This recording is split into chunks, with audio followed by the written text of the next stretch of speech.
The History of the Flagstaff Lumber Mill by Nick Kortenhoven.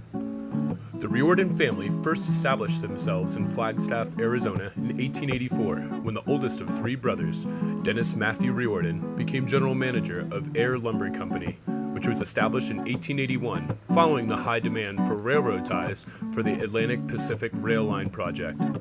From the time they came to the area, the Riordans were civic leaders in Flagstaff, establishing such institutions as the first electric company, named Flagstaff Electric Light Company, the first library, and literary clubs. In 1887, Matt Riordan purchased the Air Mill. Riordan renamed the company Arizona Lumber and Timber Company and became its first president. His brothers, Michael and Timothy, joined him in Flagstaff to help him with the business. In 1887, the Arizona Lumber and Timber Company obtained control of the Greenlaw Mill, which was then located at a town called Cliffs on the east side of Flagstaff. This plant was operated until 1925, when it was dismantled. Between 1890 and 1900, the company also operated a mill in Clarks Valley known as the Swamp. The timber obtained from this mill was hauled by the company's Central Arizona Railway. The main mill in Flagstaff, 25 to 30 miles away, was shipped to it. In 1900, the company constructed a dam that formed a lake which was named Mary, after Timothy Riordan's eldest daughter, thus the name Lake Mary. Then, on July 16, 1887, the Arizona Lumber and Timber Company suffered a devastating fire on its first day of operation. The reconstruction of the plant saw many innovations, which made this lumber company one of the most progressive in the Southwest during the 1890s. The company was incorporated soon after under the laws of the Territory of Arizona on January 1st, 1890. Once again, on August 2nd, 1898, the Flagstaff Mill burned to the ground, but was quickly rebuilt beginning in October of that year and reopened in February of 1899.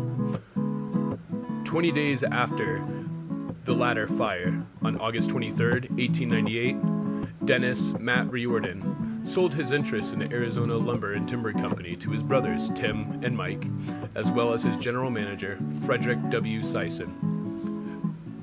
After the fire, the new mill is considered to be the best, most up-to-date mill in the Southwest. At the time, their logging roads extend for 5 miles southeast into the timber belt and is still being extended. Now they're turning out 100,000 board feet or 7 carloads of green timber every day and are one of the main sources of labor. In 1933, the Riordans sold their interest in the Arizona Lumber and Timber Company to I.B. Koch, a one-time Flagstaff mayor. Timothy A. Riordan continued to serve on the company board of directors until his death in Los Angeles, California in 1946. During the early Depression years, between 1929 and 1933, the mill operated only sporadically. In 1993, Mr. J.C. Dolan purchased the controlling capital stock from the Riordan family and from Koch, and the capital stock in 1936. In 1941, the Saginaw and Manistee Lumber Company of Williams leased the Flagstaff plant for a period of 15 years with an option to buy. Saginaw and Manistee was purchased by Southwest Forest Industries in 1953, and much of the machinery was moved to their plant on Butler Avenue in Flagstaff, where the now Sawmill Place is located. The mill was supplied with logs from areas south of town, and for many years the logs arrived via train from Happy Jack Logging Camp. Loading took place at Allen Landing, and logs arrived daily during the summer cutting season. Sometime during the mid-60s, the rail system could not keep up with the demand, and logs were hauled by truck to the mill. In the early 60s, a large fire broke out in the mill, creating quite a spectacular scene. Mill firefighters, joined by volunteer Flagstaff firefighters, worked hard and long to contain and extinguish the fire. Flagstaff citizens lined Route 66 to watch the fire and the ongoing battle.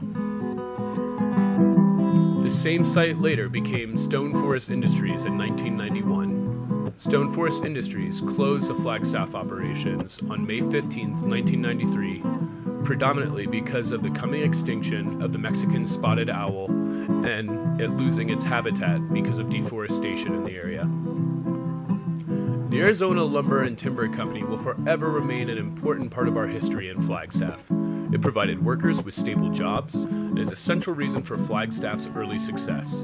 From the NAU Lumberjacks to Sawmill Place on Butler, which the site of the mill was located after 1953, to various local restaurant dish names, the Sawmill has made its everlasting impression on this beautiful town of Flagstaff.